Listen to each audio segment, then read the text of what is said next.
Chapter 9 psychology in sports. इसमें जो पढ़ना है आप लोग को वो जल्दी से मैं एक रिकैप दे रहा हूँ। इससे पहले आपको पहले पर्सनालिटी क्या है ये भी क्वेश्चन पूछ सकता है। इसका डिफिनेशन क्या है, टाइप्स, इसमें जुंग का क्लासिफिकेशन जो है, और बिग फाइव थ्योरी। इसमें ABCD पर्सनालिटी थ्योरी भी है साथ में। Motivation, its type and techniques. Exercise adherence क्या है, उसका reason, benefits and strategy. Meaning, concept and types of aggression in sports. और psychological attributes in sports like self esteem, mental imagery, self talk and goal setting. ये सब क्या है और question किस टाइप का आ सकता है। तो जल्दी से इसको एक कंसेप्ट बना लेते हैं ताकि हम लोग जो है आगे बढ़ सकें। पहले पर्सनालिटी क्या है, पर्सनल एबिलिटी से बना है पर्सनालिटी। ऐसे पर्सनालिटी जो है परसोना सबसे आया है, ग्रीक सब परसोना से। परसोना मतलब तो एक मुखौटा, तो जो मुखौटा हम लोग समाज के लिए लगा के चलते हैं, लेकिन वो पूरा सही नहीं है। बर्गेस ने BURGS बर्गेस को याद करने के लिए, कि बर्गर जो है खाना अच्छी बात नहीं है तो उससे याद कर लीजिएगा कि बर्गेस ने कहा था कि personality integration of all habits which determine role status of a person in society. जो हमारा पूरा जो चलना उठना बैठना, कब हम उठते हैं, कैसे हम बात करते हैं, ये सारे जो इंटीग्रेशन ऑफ ऑल हैबिट है वही डिसाइड करते हैं हमारा रोल स्टेटस सोसाइटी में क्या होगा, और यही सच्चाई है। तो पर्सनालिटी जो है इसके डायमेंशंस क्या है, तो यहाँ पर डायमेंशन पर्सनालिटी में आता है फिजिकल डायमेंशन। फर्स्ट इमेज जो आप देखते हैं, तो personality is a complete unit of itself, but the rate of personality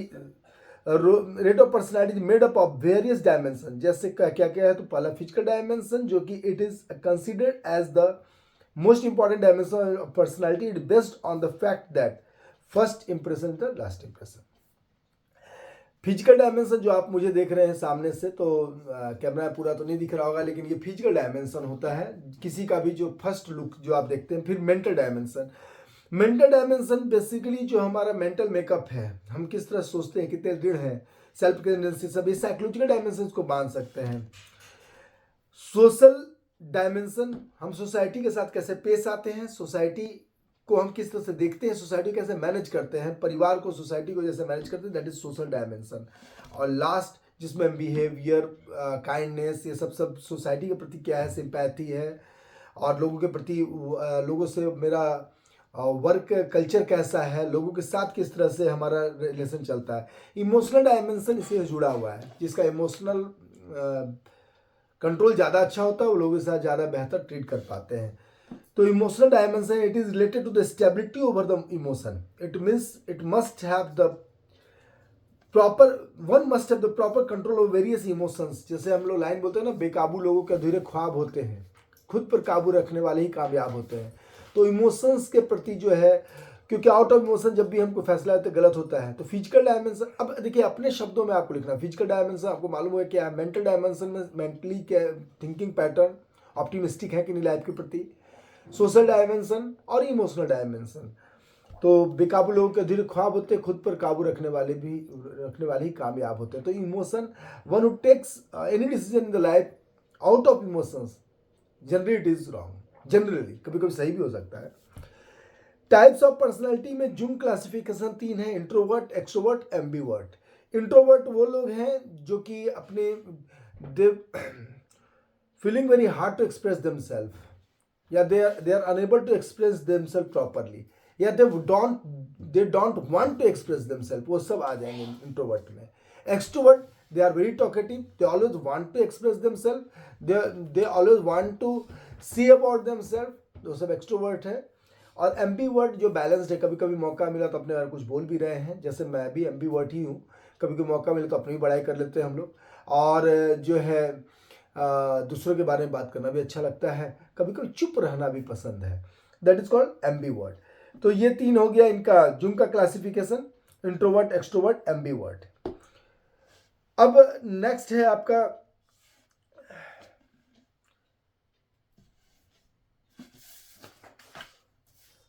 big 5 personality theory.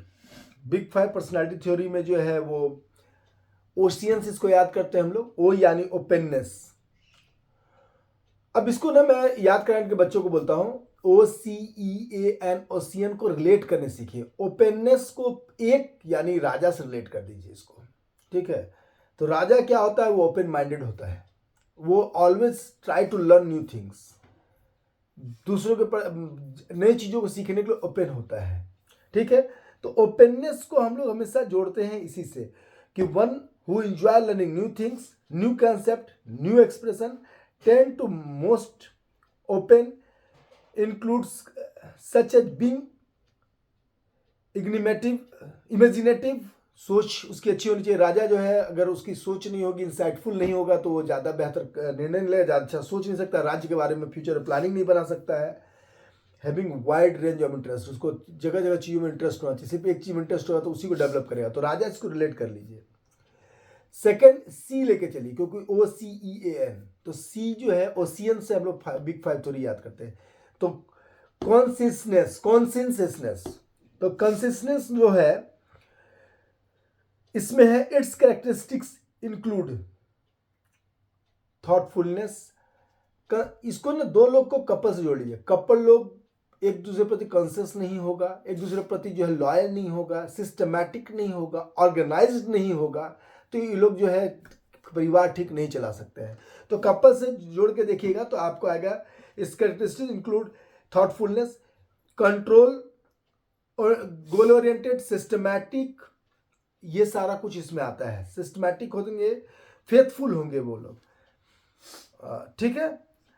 उसके बाद OCE, ई से होता है एक्सट्रोवर्जन, तो जो वहां पर जुंग वाला मैंने कहा वही वाला यहाँ भी है ना, इंट्रोवर्ट, एक्सट्रोवर्ट, एम्बिवर्ट। तो एक्सट्रोवर्ट यहाँ है, एक्सट्रोवर्जन, एक्साइट, बहुत ज़्यादा एक्साइटेबिलिटी होती है इनमें, सोशलेबिलिटी होती है क्योंकि समाज में बड़ी बोलचाल सबसे बनाए रखते हैं, टॉकेटिव होते हैं, असर्टिव होते हैं, और high level of emotional expression होता है उनका। इमोशन जो भी आया, सुख दुख सब एक्सप्रेस करना चाहते हैं। ठीक है, अब ए है एग्रीबलनेस, नाम से लग रहा है एग्रीएबल, मैंने जल्दी काइंड हार्टेड होते, बड़ी जल्दी दूसरे से एग्री कर जाते हैं। It includes characters such as assertive behaviour, trust, kindness, affection, और ये भी सोशली अप्रूव्ड होते हैं इसलिए क्योंकि जो जो बोलता है उसको जल्दी मान लेते तो लोग उनको पसंद भी करते हैं बहुत। और last but not least OCEAN, N या न्यूरोसिटिज्म, ये थोड़ा निगेटिव होती है, मूडी होते हैं, इनका मूड स्विंग होते रहता है, बहुत जल्दी एग्रेशन में आते हैं, तो हम लोग इसको ठीक उतना नहीं मानते हैं। This state is concern with one's emotional stability, individuals with high neuroticism are prone to emotional. एक इसमें एक और क्वेश्चन आता है ऑब्जेक्टिव में और आदमी कंफ्यूज कर जाता है, इमोशनल इंस्टेबिलिटी होती है किसमें, जो न्यूरोसिटिज्म जिसका हाई होता है, जिसका न्यूरोसिटिज्म जो है लो है, यानी कि ओसिन का दो पार्ट न्यूरोसिटिज्म का लो है, वो स्टेबल होते हैं, तो इसलिए मेंटल स्टेबिलिटी से इसको जोड़ा जाता है। तो बहुत बार आता है कि इट इज रिलेटेड टू, और वहाँ इमोशनल स्टेबिलिटी लिखा हुआ है, लोग सोचिए यहाँ तो सर बताया थे कि इमोशनल अनस्टेबल होता है, यहाँ स्टेबिलिटी आ रहा है, तो जिसका न्यूरोसिटिज्म कम है वो मेंटली इमोशनली स्टेबल है, और ज़्यादा होगा तो अनस्टेबल होगा। तो इसलिए अगर ऑप्शन में इमोशनल स्टेबिलिटी भी है अगर, तो आप उसको लिख सकते हो क्योंकि रिलेटेड तो है ही उसी से। ये देख लीजिएगा आप। अब देखिए यहाँ पर ABCD वाला भी आ जाता है, जस्ट मैंने उसका वीडियो बनाया है, तो जो मैंने अलग से भी वीडियो बनाया हुआ है जिसमें मैंने ज़्यादा अच्छे से समझाया है इसको, वो भी वीडियो का लिंक मैं डाल दूंगा इस चैप्टर से रिलेटेड जो वीडियो का है। ऐसे मैं प्लेलिस्ट का पूरा लिंक डाल दूंगा क्योंकि लास्ट टाइम रिवीजन के लिए जो आपको मन करे वहाँ से देखते रहिए। मोटिवेशन क्या है, motivation drive from the word motive, जिसमें कोई मोटिव नहीं है, इसलिए गोल सेटिंग बड़ा जरूरी है। तो जब भी आपका टेक्निक्स ऑफ मोटिवेशन होगा तो सबसे पहले गोल सेटिंग होता है, क्योंकि जिसका नहीं होता क्लियर गोल, वो घूमते रहता है गोल गोल, वो कहीं नहीं पहुंच पाता है फिर। तो जो है मोटिव क्या है, तो motives is the word derived from the word motivation, derived from the word motive which means needs, desire, wants और ड्राइव्स। सेज एक थिंकर है, उन्होंने कहा था strive to drive is called motivation. कोई भी एक अंदर से जोश, जो एक ड्राइव आपको बता रहा है कहीं जाने के लिए, जो है ना कि आसमां छू के आने की जिद है, मुझे धूप है या घटा है मुझे क्या पता, और मुझको अपनी उड़ानों से है वास्ता, किस तरफ की हवा है मुझे क्या पता, यानी कि अपने लक्ष्य की ओर जो प्रेरित होते हैं। ठीक है, वो हुआ मोटिवेशन, एक मोटिव मिलना। लेकिन मोटिवेशन जो है इंट्रिंसिक भी हो सकता है, अंदर से भी आ सकता है, एक्सट्रिंसिक कभी कभी बाहर से भी आता है, बाहरी फोर्स भी आपको मोटिवेट कर सकता है। तो मोटिवेशन दो तरह के होते हैं, इंट्रिंसिक एक्सट्रिंसिक। जब अंदर से भावना आता है, अंदर की फीलिंग, अंदर का डिजायर जब आपको प्रेरित करे तो इंट्रिंसिक, और जब बाहर से आए तो एक्सट्रिंसिक। ठीक है। टेक्निक्स ऑफ मोटिवेशन, जैसा मैंने बताया, पहला है गोल सेटिंग। सबसे पहला गोल सेटिंग, जैसे आपका गोल सेटिंग है कि नहीं, पीई में 70 आउट ऑफ 70 लाना है, तो ये पहला गोल सेटिंग। दूसरा स्पेक्टेटर्स, जब लोग, इसको कह सकते हैं आप सोशल प्रेशर भी, जब लोग चिल्लाते हैं आपका नाम, जब स्पेक्टेटर्स हल्ला करते हैं तो प्लेयर्स को बड़ा अच्छा इंकरेजमेंट लगता है, और वो जो है एक अच्छा मोटिवेशन काम करता है। प्रेजेस, कभी कभी ब्लेम भी आपके लिए मोटिवेशन काम करता है, भले निगेटिव मोटिवेशन काम करता है। जैसे कभी कोई कोच बोलता है तुमसे आसानी था, तुम ऐसा खेल गया, तो अगले मैच में आपको मोटिवेशन काम करता है। प्रेजेस, कैश प्राइज, क्या आजकल तो बाप बड़ा ना भैया, सबसे बड़ा रुपया, तो पैसा बहुत बड़ा सोर्स है मोटिवेशन का, क्योंकि लगता है कुछ भी करना है तो पैसा तो चाहिए चाहिए। अभी आप बेसिकली पढ़ाई भी कर रहे हैं तो लगता है अच्छा सा जॉब मिल जाए, तो कहीं ना कहीं छुपा हुआ है कि पैसा आएगा तो लाइफ में मज़ा रहेगा। सर्टिफिकेट्स, ट्रॉफी, ये भी मोटिवेट करती है। आज से नहीं, ये प्राचीन काल से जो है ट्रॉफीज मिलना, कुछ ना कुछ एक सिंबल ऑफ रिस्पेक्ट मिलना, ये भी आपका मोटिवेशन काम करता है। पॉजिटिव एटीट्यूड और पॉजिटिव सेल्फ टॉक, अपने बारे में अच्छा सोचिए और अपने बारे में अच्छी बात कीजिए, ये सब कुछ मोटिवेशन का एक साधन है। ठीक है। एक्सरसाइज एडहेरेंस, पहले एक्सरसाइज एडहेरेंस है क्या ये समझिए। एक्सरसाइज एडहेरेंस है, exercise adherence is ability to motivate oneself to stick with exercise schedule. जो एक्सरसाइज शेड्यूल बनाए, एक्सरसाइज कर रहे हैं उसके लिए, उससे जुड़े रहना, वही एडहेर मीन जुड़ना, ADHER, एडहेर मीन जुड़ना। तो एक्सरसाइज एडहेरेंस मैंने एक्सरसाइज से जुड़े रहना। There is a period of time to get derived result and have to develop a passion and habit for exercise. अब इसके लिए एडहेरेंस के लिए क्या क्या करना चाहिए, तो आपको एक अच्छा ग्रुप आपके साथ होना चाहिए। मोटिवेशनल म्यूजिक भी काम करता है। आपके फ्रेंड्स और ग्रुप्स के साथ साथ एक इसमें भी एक गोल सेटिंग, एक इमेज, प्री इमेज, कि आपका इमेज आपके बारे में क्या है, और आप एक क्या इमेज चाहते हैं अपने से, कि हम ऐसा बनना चाहते हैं। तो एक्सरसाइज के लिए एक रूटीन वर्क, डिसिप्लिन बहुत जरूरी है। ठीक है।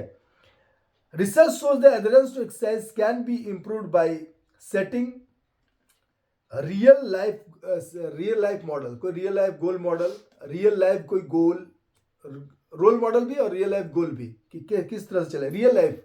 और ऐसा वो ऐसा होना चाहिए जो रियलिस्टिक हो, ऐसा नहीं कि हम कुछ भी सोच लिया अचानक में। पॉजिटिव फीडबैक आपको जो है अगर कोई दे रहा है तो भी आपके लिए अच्छा है वो। और तो एक्सरसाइज में आप अपना जो है रीजन ऑफ एक्सरसाइज भी क्लियर कर लीजिएगा, तो आपको एक्सरसाइज से जुड़े रहिएगा। आप अपने बारे में स्क्राइबिंग, यानी जो लिखना, वो भी आपको एक्सरसाइज जोड़ रखता है कि आज हम एक्सरसाइज किए। जैसे मैं डायरी मेंटेन करता हूँ, तो अरे 2 दिन से एक्सरसाइज नहीं हो पाया, ऐसे तो अधिकतर मेरा नहीं छूटता, एक मिनिमम है जो मैं कर लेता हूँ। तो आपको भी एक्सरसाइज से जुड़े रहने के लिए डिफरेंट जो है, कभी कभी वीडियोस देखना चाहिए, मोटिवेशनल वीडियोज, एक्सरसाइज वीडियोज, ताकि आप एक्सरसाइज से जुड़े रहने के लिए बेनिफिट ऑफ एक्सरसाइज पर वीडियो देखना चाहिए, ताकि आप जो है उससे जुड़े रहें। तो आप 2-4-5 पॉइंट बना दें, motivational music, friends and family support, फिर स्क्राइबिंग, उसका लिखना, एक रियलिस्टिक गोल सेटिंग, फिर जो है रियलिस्टिक गोल सेटिंग के साथ साथ जो है प्रेज, और ऐसे लोगों के साथ जो कि एक दूसरे को साथ दें अच्छे से। तो एक तो से 3-4 चीज़ें घूम घूम के इसमें आते रहती हैं। अब नेक्स्ट है एग्रेशन। एग्रेशन क्या है? Aggression refers to a range of behavior that can result in physical or psychological harm to oneself or others. या तो खुद को, कहते हैं ना, एक क्रोध एक ऐसी अग्नि है जो सबसे पहले खुद को जलाती है। जब आप गुस्साते हैं तो सबसे पहले तो अंदर एक अग्नि जलती है, तभी वो बाहर जलाती है। जो आदमी अधिकतर गुस्सा करता है वो सबसे पहले अपने हेल्थ को खराब करता है। इसलिए एग्रेशन को कंट्रोल करना नहीं, चैनलाइज करना, क्योंकि कंट्रोल कीजिए तो अंदर अंदर रह जाएगा, तो वो और ज़्यादा नुकसान है। तो एग्रेशन को चैनलाइज करना जरूरी है, क्योंकि गुस्सा एक तरह की एनर्जी है, उसको बाहर निकालना है, लेकिन चैनल में लाना है, असर्टिव बिहेवियर में लाना है। क्योंकि एग्रेशन आपका 3 तरह का जो आपको पढ़ना है, टाइप्स ऑफ एग्रेशन। पहला है हॉस्टाइल एग्रेशन, जो सबसे खराब है। गुस्सा आया, आप किसी को मार दिए, अब मारने का कंसिक्वेंसेस कुछ भी हो सकता है। जैसे कोई गुस्से में कोई प्लेयर मार तो देता है, लेकिन रेड कार्ड मिल जाता है, उसको साल भर का मेहनत बर्बाद। ओलंपिक में कुछ ऐसा गलत कर जाता है गुस्से आउट ऑफ एंगर की, उसका जीवन भर का मेहनत बर्बाद, वो हमेशा के लिए बैंड हो जाता है।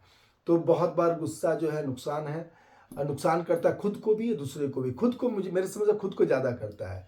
तो दैट इज पहला है हॉस्टाइल एग्रेशन। हमारे लाइफ में भी कभी ऐसा हुआ है कि 1-2 बार ही गुस्सा आया है, लेकिन गुस्से से जब किसी को हार्म हुआ है तो उससे ज़्यादा हार्म अपने आप को हुआ है। That is called hostile aggression. दूसरा होता है इंस्ट्रूमेंटल एग्रेशन।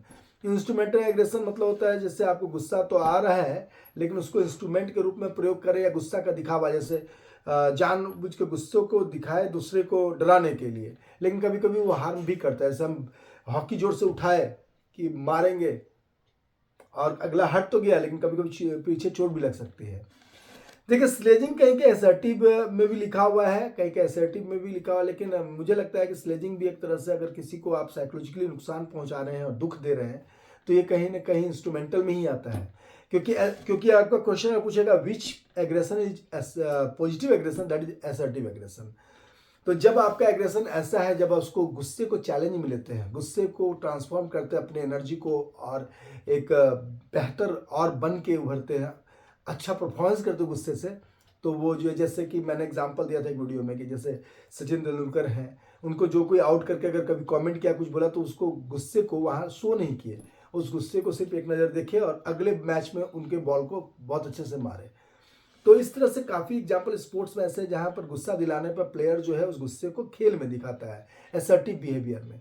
तो लाइफ में जो है ऐसे एग्जाम्पल बहुत सारे मिलते हैं, जहाँ के असर्टिव बिहेवियर के द्वारा लोग उस गुस्से को चैनलाइज करते हैं और अच्छा रिजल्ट लाते हैं। तो ये आपका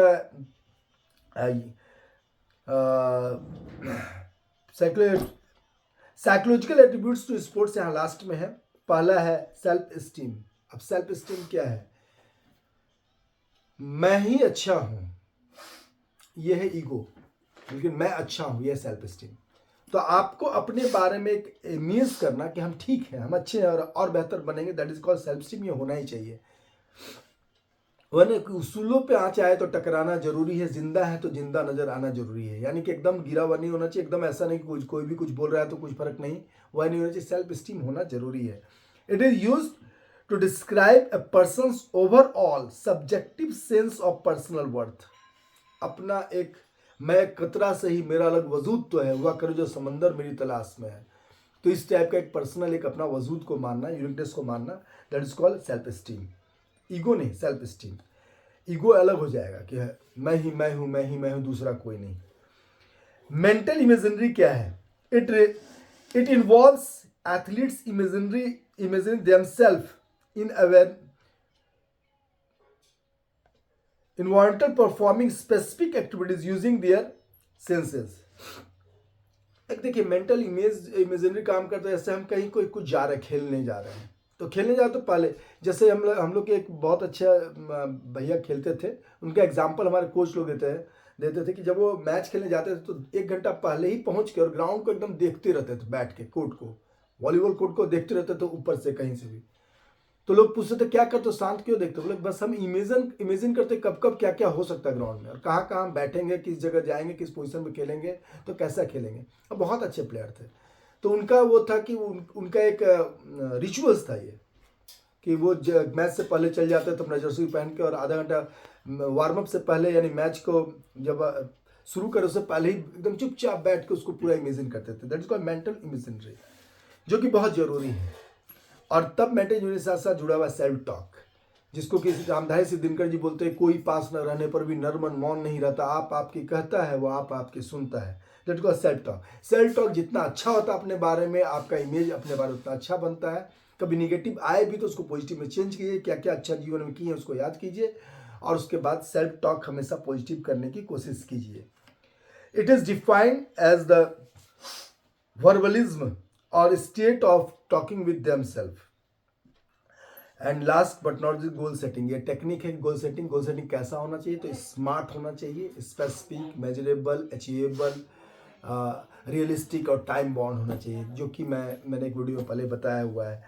तो आप जो है ये सारा ये जो चैप्टर है इसमें किस किस तरह क्वेश्चन आते हैं और कौन कौन सा क्वेश्चन है ऑब्जेक्टिव है जो सब्जेक्टिव मदद करेगा, तो मैं कोशिश करूंगा आज रात तक एक वीडियो डालने का, कल सुबह तक आपको मिल जाएगा, जिसमें आपको last time revision, first revision सारे चैप्टर का और साथ ही साथ सारा ऑब्जेक्टिव कैसे आप टच कर पाइएगा उसके लिए भी वो आपके लिए बहुत यूजफुल होने वाला है। तो उसको मैं कोशिश करूंगा इसके लिंक में मैं डाल देता हूँ इससे रिलेटेड जो वीडियो है, ताकि आपको अगर ये चैप्टर में कहीं भी कोई दिक्कत हो तो वो सब लिंक से आराम से क्लियर हो जाएगा। All the best for exam.